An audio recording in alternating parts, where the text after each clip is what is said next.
ఆంధ్రప్రదేశ్ యొక్క భవిష్యత్తుని ఆంధ్రప్రదేశ్ యొక్క భవిష్యత్తు ఈ వీడియోలో ఉంది. ఈ వీడియోని పూర్తిగా చూడండి. అందరికీ చూపించాల్సిన బాధ్యత మీది. ఫస్ట్ అయితే ఒక లైక్ కొట్టి పూర్తిగా వీడియో చూసాక కామెంట్ చేయండి, మర్చిపోవడం. ఈరోజు తెలుగుదేశం పార్టీ ఆవిర్భావ దినోత్సవం. తెలిసింది చెప్పకురా. ఓ ఇక మొదలెడదామా? 43వ ఆవిర్భావ దినోత్సవ సందర్భంగా గౌతమ్ అసలు వీడు మన సైడేనా? మరి ఎందుకు అట్లా మాట్లాడుతూ? నిజమైన తెలుగుదేశం కార్యకర్తలకి గురుగారు ఒక్కసారి నేను చెప్పేది ఫర్దర్ గా నువ్వు అలా పిలవద్దు.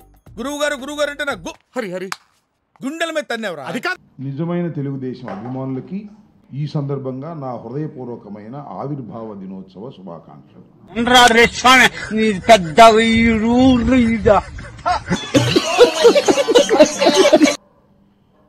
తెలుగుదేశం పార్టీ అధికారం కోసం పుట్టినటువంటి రాజకీయ పార్టీ కాదని వాస్తవం అధ్యక్ష. ఇది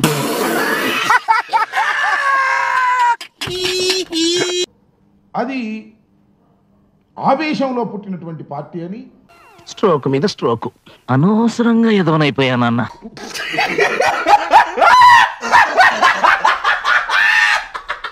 ప్రజలకు సేవ చేయాలనే ఉద్దేశంతో పుట్టినటువంటి పార్టీ అని.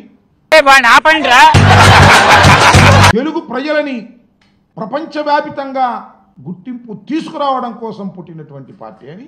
కరెక్ట్. ఇది కరెక్ట్ గా చెప్పావయ్యా. దానితో పాటు చంద్రబాబు నాయుడు గారు ఇందాక చెప్తుంటే విన్నా. ఏంటి సార్ అది? తెలుగుదేశం పార్టీ జెండాలో ఉన్నటువంటి ఆ చక్రం గురించి. ఏమిరా బాలరాజు, ఏమిరా ఉపయోగం దేశానికి నీ వల్ల? ఏదన్నా పని చేసుకోరా బేవకు. ఆ గుడిసె గురించి, ఆ నాగలి గురించి, అవి దేన్ని అంతేలే. ఎదవలకు పదవులు వస్తే ఇలాగే ఏడుస్తుంది మరి.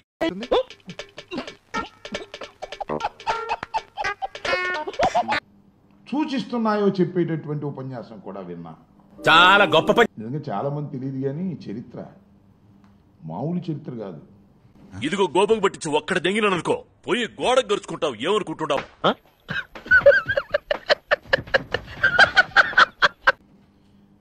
ఆయన చెప్పినటువంటి ఈ 3 గుర్తులు కలిగినటువంటి జెండా ఆవిష్కరించినప్పుడు ఏదో తేడాగా ఉందేంటి?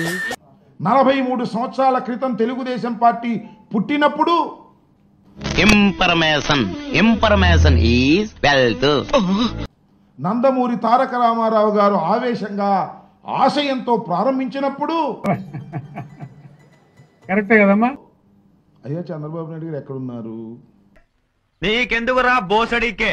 చాలా మందికి తెలియదు పాపం కుర్రోళ్ళకి. అనుకున్నాను ఏదో మిలికి లేకుండా నువ్వేమి చేయవు కదా. చెప్పు. ఎక్కడున్నారో తెలుసా? చెప్పు. ఏ పార్టీకి వ్యతిరేకంగా అయితే ఏం చెప్తావురా? జరిగేదే కదా. తెలుగుదేశం పార్టీని నందమూరి తారక రామారావు గారు ప్రారంభించాడో ఆ పార్టీలో కాంగ్రెస్ జెండా మోస్తున్నాడు. కూసేగాడిది వచ్చి మేసేగాడిదని సెడదే సార్. అదే మోయటమే కాదు, ఈ తెలుగుదేశం పార్టీ ఆవిర్భావమే తప్పని చెప్పాడు. అరే నిజం చెప్పురా, నీ ముఖం చూస్తుంటే నాకేదో తేడా కొడుతుంది. తెలుగుదేశం పార్టీ ఆవిర్భవించినా, తన మామ పార్టీ పెట్టినా,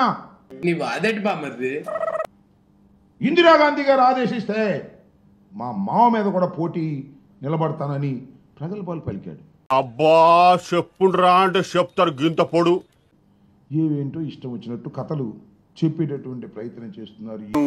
కొంచెం దూరం పోయి కూర్చోపో, అక్కడ కూర్చోపో. వినేవాళ్ళు అమాయకుడైతే చెప్పేవాడు ఏదైనా చెబుతాడంటానికి ఇదొక దరిద్రానికి పిన్ కోడ్ కావాలంటే నీ పేరు చెప్తే చాలదో. వేసేసాడు, బాగా వేసేసాడు. అసలు తెలుగుదేశం పార్టీ ఎప్పుడూ చచ్చిపోయింది. ఏంటన్నా కూర్చో. ఏంటన్నా అసలు తెలుగుదేశం పార్టీ ఎప్పుడూ చచ్చిపోయింది. ఏదో తప్పైపోయింది అంతే. ఏదో సరదాగా. ఎన్టీ రామారావు గారి మరణంతోనే అసలైన తెలుగుదేశం పార్టీ చచ్చిపోయింది. మరి మందా వాళ్ళదా? ఈ పార్టీ వెన్నుపోటు పొడిచి వచ్చినటువంటి పార్టీ. కోట ఇది వెళ్ళిపోద్ది లోపలికి. పెద్ద మోసపూరితమైనటువంటి పార్టీ. వీడెవడండి బాబు? ఆయన నాన్నే అదమని చెప్పేసుకుంటున్నాడు. ఆయన గురించి ఆయన తెలిసినంత మనకు తెలియదు కదండి. ఓకే బ్రదర్స్, ఒక తల్లి కడుపును పుట్టకపోయినా ఒకే ఆటోలో కలిసి ప్రయాణం చేశాం. ప్రజల వద్దకే పాలనలాగా ప్రజలతోనే ప్రయాణం అన్నమాట. డౌట్స్ ఏం పెట్టుకోకండి. మీకు ఎప్పుడు రావాలనిపిస్తే అప్పుడు వచ్చేయండి. ఖర్చు లేకుండా కాఫీ తాగుతాం, బిల్లు కట్టకుండా భోంచేద్దాం. సరేనా? అలాగే. బయలుదేరన్నమ్మా, మీకు ఆలస్యం ఎలా ఉంది?